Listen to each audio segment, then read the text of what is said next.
안녕하세요. 대한민국 부동산의 기준이 되고 싶은 남자 대북이입니다. 제가 최근에 이제 고덕신도시 상권 예측을 하고 있는데 중심상업지역 캣구역 그리고 일반상업지역 서정리 역세권에 대해서 이야기를 드렸고 삼성전자 앞에 근린상업지역까지 지난 영상에서 이야기를 드렸습니다. 이 다음에 할 거는 이제 나머지 근린상업지역에 대해서 이야기를 드릴 텐데 우선 이 근린상업지역을 언급하기 전에 점포주택지 하나를 먼저 언급하고 가겠습니다. 점포주택지도 사실 주요 위치는 이제 상권 예측을 전부 다 하려고 했는데 사실 고덕신도시 전체를 봐도 언급해야 될 만한 이제 점포주택지가 몇 개 되지는 않습니다. 지난 편에서 제가 삼성전자 앞에 근린상업지역을 이야기 드리면서 그 위에 이제 형성되어 있는 이제 소형상권, 먹자상권이 형성되어 있는 그 점포주택지에 대해서는 언급을 해드렸어요. 고덕신도시 지도를 전체를 보면요, 이제 원형은 아닌데 되게 이렇게 동그란 모양이서요. 주요 경로상 BRT 라인에 정거장이 있고요. 그 정거장에 근린상업지역이 마치 서울의 역세권 같은 역할을 이제 그런 도시계획을 갖추고 있는 것을 보고 있습니다. 사실 여기는 이제 서울의 역을 끼고 있는 역세권하고 여기에 유동으로 벗어나는 건 거의 없다고 보셔도 돼요. 이제 그 빗나가는 곳 중에 하나가 지금 먼저 언급할 점포주택지고요. 여기는 이제 지도를 보시면 지도를 볼까요? 제가 이야기 드린 점포주택지가 여기입니다. 이제 FD32 보시면 근생부지도 있어요. 이건 상가 건물을 지을 수 있는 자리입니다. 여기 위치는 지금 여기 중심상업지역과 이 바로 앞에 행정타운, 이제 밑으로는 여기 도서관, 박물관, 예술의 전당들이 들어서는 곳이고, 현재 지금 이 행정타운하고 여기 도서관, 예술의 전당, 박물관 이게 합쳐질 수 있다는 기사도 나온 상황입니다. 어떻게 될지는 나중에 봐야 알 것 같아요. 어쨌든 여기 점포주택지 같은 경우에는 이제 중심상업지역 옆에 있기 때문에 이 인근 배후 수요가 아니라요. 이 인근 배후 수요도 얼마 없죠. 여기 점포주택지고 여기가 이제 아파트가 있는데 이제 인근 배후 수요를 대상으로 한다기보다는 중심상업지역으로 오는 이제 2차, 3차 이 수요층을 대상으로 흡수하기에는 최적의 위치가 아닐까 생각이 듭니다. 이 유흥상권이 도보권에 있어요. 바로 걸어서 인근에 있기 때문에 야간 상권의 위치로도 최적의 위치에 가깝다고 볼 수가 있습니다. 이제 산업단지 혹은 최근 지어진 신도시의 주택가 상권이 야간 상권을 가져간 것이 바로 이런 위치였었습니다. 혹시 이런 도시에 살고 계신 분이라면 자신이 살고 있는 동네와 지금 여기 점포주택지와 한번 비교를 해보세요. 거의 비슷할 겁니다. 현재 지금 여기 지주들 같은 경우에는 카페 거리를 조성한다는 계획도 있어요. 그만큼 잘만 개발하면 수요를 유입시키기에는 굉장히 좋은 위치입니다. 근데 여기서 한 가지 알아둬야 될 게 있는데 주택가 상권이 커지는 건 임대가 때문입니다. 임대가 저항선이 낮기 때문에 가장 먼저 점포들이 활성화가 되고 그 중에 이제 사람들을 끌어들이는 점포들이 나타나고요. 상권이 활성화가 되면 차후에 이제 임대료가 치고 올라가는 것이 패턴입니다. 그런데 지금 여기 FD32 같은 경우에는 프리미엄만 5억 정도입니다. 원래 이택지 이제 토지 가격에 이제 형성된 프리미엄을 더하고 이제 공사비까지 계산하면 지금 여기에 평당 임대가는 이쪽 삼성전자 앞에 지금 형성되어 있는 이제 도로변 점포주택 임대가를 받아야지만 겨우 이제 환산 매매 가격상의 수익률이 유지될까 말까 하는 수준입니다. 만약에 이제 평당 월세 35만원 이하의 이제 임대를 받는 지역이 생긴다면 굳이 여기를 선택할 이유가 없어요. 아무리 최적의 위치라고는 하나 야간 점포들이 진입을 하지 않을 수도 있죠. 이 임대가라면. 그렇다고 하면 주택가 상권의 유일한 이제 진입 이유가 여기에서는 사라지게 되는 겁니다. 현재 지금 이 위치에 상가가 분양 예정 중인데 이거는 주상복합 상가예요. 어떻게 보면 특수 상가로도 볼 수 있죠. 자세한 이야기는 제가 뭐 나중에 드릴 수도 있고 안 드릴 수도 있고요. 근데 이 안에 상가 임대 가격이 예정이긴 한데 이 안쪽에요. 평당 20만 원 정도로 등장을 할 겁니다. 그럼 굳이 이 중심 상업지에 있던 사람들이 여기까지 넘어갈 이유가 없습니다. 여기 같은 경우는 원래 지금 주택가 점포보다 더 비쌀 점포 위치고요. 여기는 뭐 개발자의 역량이 굉장히 중요한 곳이긴 합니다. 서정리역 마트 앞자리를 제가 지난 영상에서 굉장히 재밌는 자리라고 이야기를 드렸는데 여기도 마찬가지입니다. 원래 주상복합은 개발자의 역량이 굉장히 중요해요. 그거에 따라서 흥망성쇠가 좀 많이 달려 있습니다. 더군다나 여기 들어오는 지금 상가 같은 경우는 특수상가로 볼 수 있을 정도로 규모가 큰 상가죠. 근데 여기는 지금 보면 여기 주택가 상가보다 임대가 외의 조건들이 더 좋아요. 진입장벽들이 더 낮습니다. 근데 여기 임대가마저도 주택가 이제 점포보다 낮다고 하면 지금 여기 FD32 점포 주택지 같은 경우에는 고민을 좀 해봐야 돼요. 여기 개발하실 분들 같은 경우에는. 그리고 이제 여기 나름 이제 근생부지 상가 건물을 지을 수 있는 부지까지 갖춘 여긴 진짜 괜찮은 이제 상가 지역이 될 수 있는 곳인데 뭐 유력한 야간 상권 예상지이긴 하지만 지금의 높은 이제 프리미엄은 이 가능성을 지우게 될 겁니다. 이 다음 이야기 드릴 곳은 이제 에듀타운을 품고 있는 근린상업지역입니다. 바로 넘어가 볼게요. 여기를 이제 에듀타운이라고 부르죠. 이 특교, 특목교, 이 특수학교, 여기 이제 국제학교를 지금 낸다는 건데 여기를 품고 있는 근린상업지역에 대해서 이야기를 드리겠습니다.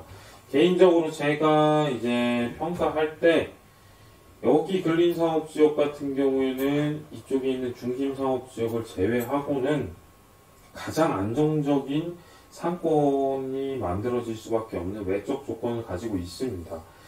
인근 이제 도보권에서 접근할 수 있는 1차 배후 수요가 서정리역 다음으로 많습니다. 여기가 5만 명이 넘어요. 여기가 도보로 올 수 있는 1차 배후 수요가요.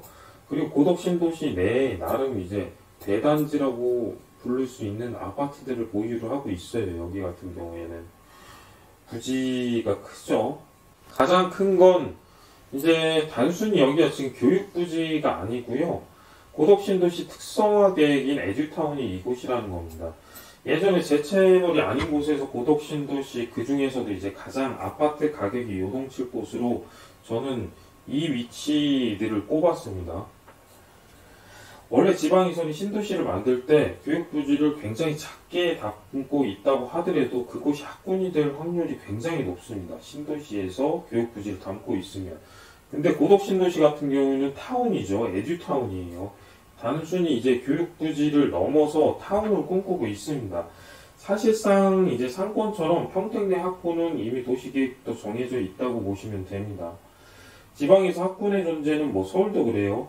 지역 내 가장 높은 수요층을 끌고 오게 되고요. 주택의 가격을 끌어올립니다. 상권이나 상가가 뭐 이거랑 반드시 같이 가는 건 아니지만 여기에 제가 이야기 드릴 때 떠오르는 게 하나 있으실 수도 있어요. 그리고 있으셔야 합니다. 상가 투자하려면. 여기에 뭐가 들어올까요?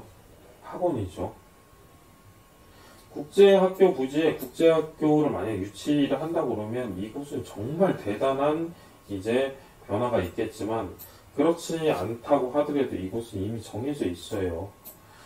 학군이고 뭐 학원으로 자리 잡을 곳, 점포도 뭐 다 같은 점포가 아닙니다. 학군에 위치한 학원 같은 경우에는 뭐 다른 곳에 또 다 이런 근린상업지역들이 있죠. 다른 곳에는 도보로 이동하는 학원들이에요. 그리고 수요층도 거기 도보를 대상으로 하는 학원입니다. 근데 이런 데 들어가는 학원들 같은 경우에는 도보, 뭐 지역 내, 그리고 지역 외 평택, 뭐 평택 밖에서도 올 수도 있어요.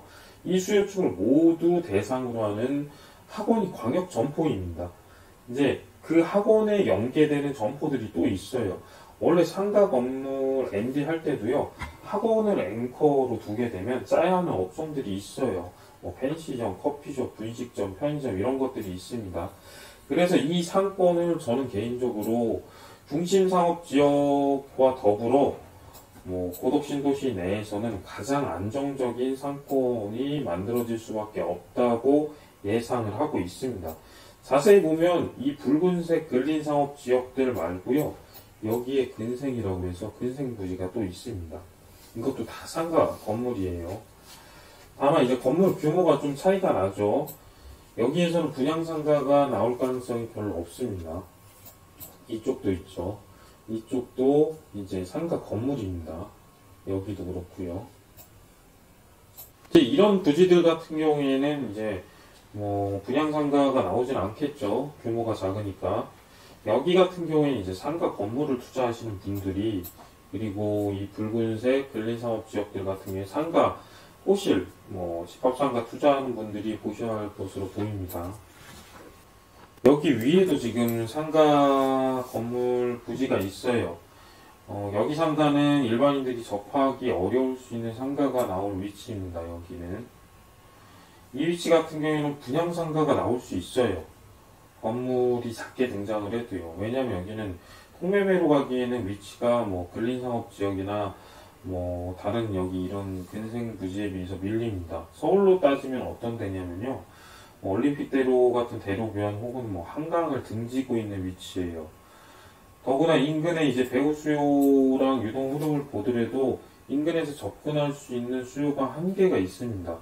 여기 같은 경우에는 여기로 접근하겠어요? 이쪽으로 접근하겠어요? 길을 건너더라도 이쪽으로 접근합니다. 편의점이나 이쪽으로 가지, 뭐 주요 이용할 점포들 같은 경우에는 당연히 이쪽으로 접근을 하겠죠. 주요 유동 흐로가 이렇게 흘러가겠죠. 이 아래들도 다 이렇게 접근하고 이렇게 이런 식으로 접근을 하겠죠. 제가 유동로를 자세하게 이야기 드리지 않는 건, 이게 유동로를 자세하게 드리는 거는 시간도 많이 걸리지만, 이게 자칫 이제 상가 개발하시는 분들하고 투자하시는 분들한테 악용이 될 수 있을까봐 영상에서는 자세하게 이야기 드리진 않아요. 어쨌든 이쪽에 근린 상가를 이제 투자하실 분들 같은 경우는 좀 주의를 하셔야 됩니다. 이거는 건물 규모가 작아도 분양상가로 나올 가능성이 있어요. 왜냐하면 개발자가 끌고 갈 만한 자리라고 보이지가 않아요. 작아도 이제 분양하고 털 가능성이 굉장히 높습니다. 차후에 뭐 분양 가격이 중요하긴 하겠지만 이런 데 투자할 때는 조심하셔야 됩니다.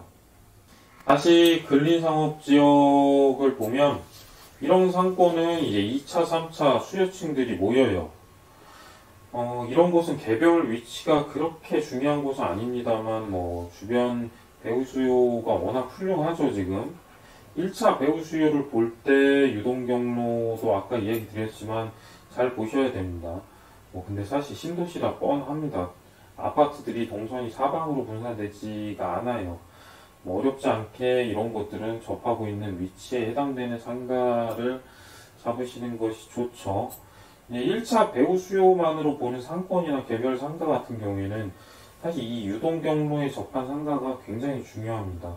근데 여기 같은 경우에는 이제 중심상업지역이나 서정리 역세권처럼 임대가는 이제 실상 보도로 이동하는 유동 경로만으로 만들어지지 않아요. 큰 차이를 보일 수가 없는 데입니다. 특별한 위치에 특별한 가격을 주고 사는 미련한 짓을 하지 않았으면 좋겠습니다. 여기는 1차 배우 수요가 훌륭하지만 2, 3차가 접근해서 임대가를 유지할 그 상업지역입니다. 이제 이 다음으로 보실 게 이제 국제교류 용지 앞에 있는 이 상업지역입니다. 이제 이 왼편에 보이시는 국제교류 용지 단지만 3만 평이 넘는, 여기는 뭐냐면 고덕신도시 내 이제 외국인 도시가 이 국제교류 단지입니다.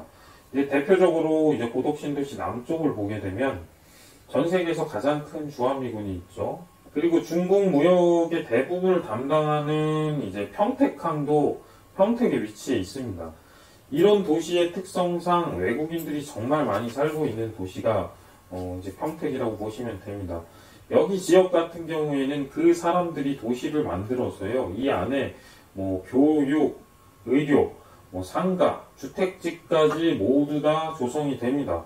여기에 있는 상권을 주목해야 되는 이유는, 만약에 이 사업지역에서요 야간 상권을 가져간다는 것은 뭐 이태원이나 평택의 뭐 국제시장과 같은 뭐 이색적인 분위기의 상권이 만들어진다는 뜻입니다. 굉장히 특별하고 특색 있는 상권이기 때문에 일반적인 이제 광역 상권의 야간 점포들이 모여 있는 집재성 점포의 광역 공간은 또 다른 더 넓은 범위의 수요층을 끌어들일 수가 있습니다. 바로 앞에 업무시설 용지가 있기 때문에 인근에서 주간 수요층 또한 뭐 일정 부분 확보가 될 거라고 보고 있고요. 그걸 같이 시작을 할 수 있을 것 같아요. 근데 조금 넓게 보면요, 여기 상업지역은 다른 상업지역에 비해서 1차 배우 수요가 뭐 그렇게 많다고 보여지진 않습니다.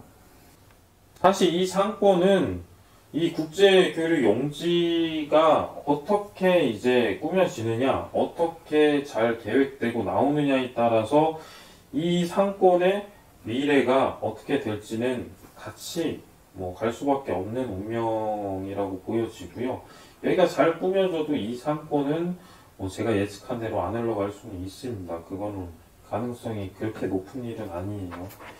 근데 만약에 지금 여기 뭐 송도나 제주도처럼 이 자리에 국제학교도 들어오고요, 여기가 훌륭하게 이제 뭐 외국인들이 사는 도시로 만들어진다 그러면 어쨌든 이쪽 상권의 가치는 커질 수밖에 없을 거라고 보여지고요. 만약에 이 상권에서 제가 이야기한 대로 야간 상권을 가져가는 일이 발생을 하면 여기 상권이요, 고덕 신도시 내에서 가장 유망할 겁니다. 가장 뭐 가치가 점프를 할 수 있는 상가가 될 수도 있어요. 다만 제가 이야기 드린 게 모든 게 가정이기 때문에 조심스럽고요. 이 가능성이 뭐 크다고 이야기를 드릴 수도 없을 것 같아요. 뭐 가능성이긴 하지만 거기에 베팅하실 분들은 이 상권의 생성을 유심히 지켜보는 게 좋을 것 같습니다. 이 위치는 사실 뭐 별 볼 일 없어 보이는 근린 상업지역으로 보실 수도 있습니다. 다른 상업지에 비해서는 뭐 그렇게 좋아 보이지는 않죠. 주변 도보로 접근하는 이제 배우 수요도 다른 근린 상업지에 비해서 많지 않아요. 그런데 이곳 역시 제가 조금 전에 이야기 드렸던 여기 근린 상업지역과 마찬가지로 이 근린 상업지역 역시 국제교류단지의 상권 예상지 혹은 야간 상권 후보지 중에 하나입니다. 여기 보시면 FD44, 지금 이 지도로는 안 나와 있지만 여기는 주거 전용 주택지입니다. 점포가 못 들어갑니다. 이 앞에 FD19 이렇게 된 라인이죠. FD19랑 이 뒤에 FD22 점포주택지예요. 이제 뭐 아래 근린상업지역인 여기 상권과 다르게 이 위치의 근린상업지역 같은 경우에는 이 바로 뒤에 점포주택지가 분포되어 있습니다. 이제 개발에 따라서 이 근린상업지 상권이 여기까지 확장될 수 있는 여력이 있어요. 그리고 더 커지면 여기까지도 확장될 여력이 있습니다. 뭐 가정이긴 하지만 만약에 이 지역 근린상업지역에 월세 저항선이 낮고 임대가가 낮다는 얘기죠. 이제 아래 근린상업지역이 높다고 하면 여기도 국제교류단지로 접하고 있어요. 뭐 대각선이긴 하지만 이렇게 접하고 있죠. 충분히 야간 상권의 가능성을 가지고 있는 근린상업지역입니다. 실상 이건 모든 이제 야간 상권 후보지들에 달린 문제인데 장사를 잘 해서 젠트리피케이션 같은 상권 자체가 이슈가 되지 않는 한 사실 야간 상권이라는 건 유일한 문제는 임대가입니다. 이 임대가가 접근하기 쉬워야지만 상권이 초기에 제대로 잡을 수가 있고요. 특히 제가 이야기 드리는 야간 상권은 뭐 지역에 꼭 필요한 점포라고 볼 수 없죠. 이제 2차 수요층, 3차 수요층, 뭐 그런 야간 점포들이 모인 곳이기 때문에 더욱더 뭐 지역에 꼭 있어야 될 점포들은 아닙니다. 이게 장사가 잘 되면 이제 상권 자체에 힘을 증폭시켜주는 역할을 하지만 그 지역의 1차 배후 수요한테 꼭 필요한 점포들은 아니에요.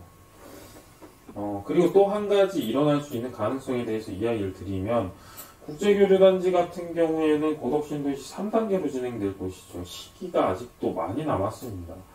고덕신도시는 뭐 2단계까지만 진행이 돼도 충분한 인원이 들어옵니다. 삼성도 지금 역대 지어졌던 이제 다른 삼성 산업단지와 달리 굉장히 빠른 속도로 추가 라인을 증설하고 있어요. 굉장히 비싼 돈을 주고 지어지는 산업단지인데도 불구하고 쓴다는 얘기도 있었죠. 원래 베트남을 간다는 얘기도 있고 그런 말을 무색하게 1기 가동하고 나서 2기 다 지어지지도 않았는데 3기 바로 진행을 했고요. 6기까지 확정을 해서 지금 주변 기반을 갖추고 있죠. 굉장히 빨라요. 그렇기 때문에 이 인원들만으로도 충분히 야간 상권은 이미 여기가 생기기 전에 이제 조성될 가능성이 높다고 볼 수 있습니다. 그러면 사실 여기 같은 경우에 그리고 여기 같은 경우에는 굉장히 힘든 싸움이 될 겁니다. 그 야간 상권의 주도권을 가져와야 되니까요. 이게 무슨 말인가 하면 보통 소형 상권에 진입하는 점포가 아니라 이제 지구권, 지구권이라고 하면 고덕신도시 내에서는 이 정도 영역은 지구권이라고 볼 수 있어요. 전체는 아니지만 한 이 정도까지는 지구권이라고 사실 볼 수 있죠. 지구단위 계획하면 보통 이 정도 규모는 나옵니다. 지구단위 계획 한 4개 합쳐놓은 크기 정도 돼 보이네요. 이건 제 개인적인 의견입니다. 어쨌든 지구권 점포들 이상 되는 이제 점포들 같은 경우에는 고덕신도시 내에 2개 안 들어올 가능성 높아요. 하나만 들어갈 겁니다. 그럼 이제 3단계에 있는 여기 상권에 만약에 여기에 똑바로 동일한 점포가 있다면 여기에 아니면 여기에 동일한 점포가 있다면 여기 근린 상업지역에 추가로 더 들어오지 않을 가능성이 높아요. 특히 야간 상권에 같은 경우 2, 3차 수요를 흡수하는 집색성 점포고 어떻게 보면 도시에 한두 개만 있는 점포들이 많을 텐데 그게 이미 다른 곳에 서정리 역세권이나 중심상업지역이나 다른 곳에 있다고 하면 굳이 여기에 또 점포를 낼까요? 그렇지 않을 가능성이 큽니다. 그렇다면 만약에 여기가 야간 상권이 되는 게 아니에요. 이제 가져오지 못한다면 제가 이야기 드리는 2, 3차 수요가 접근하면 이제 강력한 그 야간 상권을 얘기하죠. 그걸 가져가지 못한다고 하면 여기는 어차피 주간 상권만 봐야 됩니다. 고덕신도시 내에는 평택에서 삼성을 이제 소비하는 야간 상권은 반드시 한 군데 등장하게 돼 있어요. 굉장히 강력한 힘을 발할 야간 상권이 후보지를 제가 첫 번째 영상, 두 번째 영상, 그리고 지금 세 번째 영상까지 후보지를 이야기 드리고 있죠. 그걸 가져가지 못한다고 하면 여기 근린상업지역 같은 경우는 주간상권만 봐야 됩니다. 그리고 이 주간상권은 다른 근린상업지역보다 약해요. 주변에 1차 배후 수요가 더 많지 않죠. 가능성은 있지만 여기 개발하거나 투자하실 분들 같은 경우는 고민을 좀 하셔야 돼요. 만약 여기에 누군가 개발 역량이 되는 이제 개발자, 시행자가 분양이 아닌 직영 방식으로 제가 이야기 드린 것들을 위해서 상가를 짓거나 아니면 이곳에 갑자기 백종원과 같은 역량이 뛰어난 그런 사업가가 직접 직영점을 운영해서 성공을 한다면 그런 가능성이 높아질 수 있는데 저는 그런 사례를 거의 보지 못했습니다. 시행자 혹은 장사 잘하시는 분들 같은 경우는 높은 수익을 원하지만 그와 같이 또 원하는 게 안정적인 수익을 원하시죠, 보통. 그래서 그럴 가능성이 없습니다, 사실은. 어쨌든 이 자리 역시 어떻게 될지 모르기 때문에 유심히 봐야 되는 지역임은 틀림없습니다. 이제 하나 남았습니다. 사실 지도를 보면 이 위에 하나 더 있어요. 여기 복합 레저타운이 이제 상업지역인데, 뭐 복합 레저타운이 어떻게 조성이 되느냐에 달린 문제라서 오늘 뭐 상권 예측했으면 빼겠습니다. 저건 언제 조성될지 몰라요. 그럼 이제 이 자리만 남았습니다. 어떻게 보면 주변 배우 수요는 많아요. 근린 상업지 중에서는 뭐 손에 꼽을 정도로 많습니다. 여기가 제일 많긴 하지만 여기도 많아요. 근데 면적은 이제 근린 상업지역 중에 가장 적어 보입니다. 지도상으로는 가장 적은 것 같네요. 이제 그 이유가 이쪽에 바로 서정리 역세권하고 1차 배우 수요가 겹칩니다. 점포에 따라서 뭐 충분히 여기보다 뭐 이쪽 근린 상업지역이 더 잘 될 수도 있다. 상권은 뭐 어떻게 될지 모른다. 라고 이야기하시는 분들도 있을 수도 있어요. 네, 확률적으로, 통계적으로, 그리고 면적 대비 상권력을 계산을 해봐도요. 여기 있는 수요들이 이쪽으로 더 많이 가지 이쪽으로 가지는 않습니다. 뭐 나뉘어지긴 하겠죠. 점포가 여기 내가 원하는 뭐 점포가 있다고 하면 그래도 통계적으로 이쪽으로 훨씬 더 많이 넘어갑니다. 만약 여기가 임대가도 낮고 실사용하는 분들의 역량이 탁월해서 잘 되는 상권으로 갈 수는 있습니다. 근데 그 가능성이 높지 않다고 이야기를 드리는 거고요, 저는. 이제 그럼에도 불구하고 이제 장사 잘 하시는 분들이나 투자를 하시는 분들 같은 경우에는 모두 상가가 원론적으로는요, 내가 들어간 돈 대비 나한테 많은 이득을 얻게 만들면 되는 겁니다. 이제 여기 같은 경우에는 어떻게 보면 저평가될 수밖에 없는 근린 상업지역이고요. 사실 신도시를 가면, 아니 지구단위 계획을 해서 뭐 주거지가 들어가는데 보면 이런 상업지역이 가장 흔하게 볼 수가 있죠. 뭐 프라자 상가대로 쭉 둘러싼 그런 상업지역. 여기가 만약 임대가 적게 등장한다면 누군가한테는 이 상업지들 전체 중에서 제일 많이 이득을 보는 사람이 여기서 나올 수도 있어요. 그건 어떻게 될지는 모릅니다. 근데 제가 이야기 드리는 거 전부 다 이 모든 가정이 사실 임대가에 달려 있습니다. 이 임대가라는 게 사실은 이제 공급가, 이제 분양가 아니면 뭐 판매가에 비례해서 나오는 것이기에 이곳 상가들이 이제 분양을 하거나 지어질 때가 되면 사실 이 상업지 운명은 그때 80% 이상 정해집니다. 이 유동흐름을 보면 도곡권이고요. BRT 예상지는 여기죠.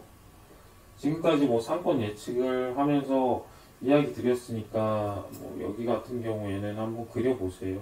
이런 아파트 단지 많은 데는 사실 유동흐름, 이건 진짜 거의 뭐 역세권 유동흐름이기 때문에 그렇게 어렵지 않습니다.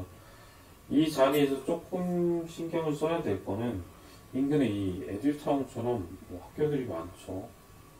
여기만 조금 눈여겨보시면 될 것 같습니다. 지금까지 이제 고덕신도시 상가와 상권에 대해서 예측을 해봤습니다. 조금 더 디테일하게 할 수도 있었지만 상권 분석이 아니라 예측이었기 때문에 적당한 선에서까지 이야기를 드린 거고요. 첫 번째 편에서 중심상업지역의 앵커 상업부조기를 이야기를 드리면서 제가 스타필드를 같이 언급해 드렸죠. 고덕신도시는 2차, 3차 수요층의 주간 판매 시설은 사실상 어렵다고 보시면 됩니다. 2차야 지역 내에서 소비가 가능하다고 하더라도 광역으로 움직이는 3차 수요층 같은 경우에는 고덕신도시 내로 접근하는 게 굉장히 어려워요. 이게 이제 광역권 예측인데 차후 시간이 되면 고덕신도시 이제 마지막 편으로 광역 범위에 대해서도 한번 이야기를 드리도록 하겠습니다.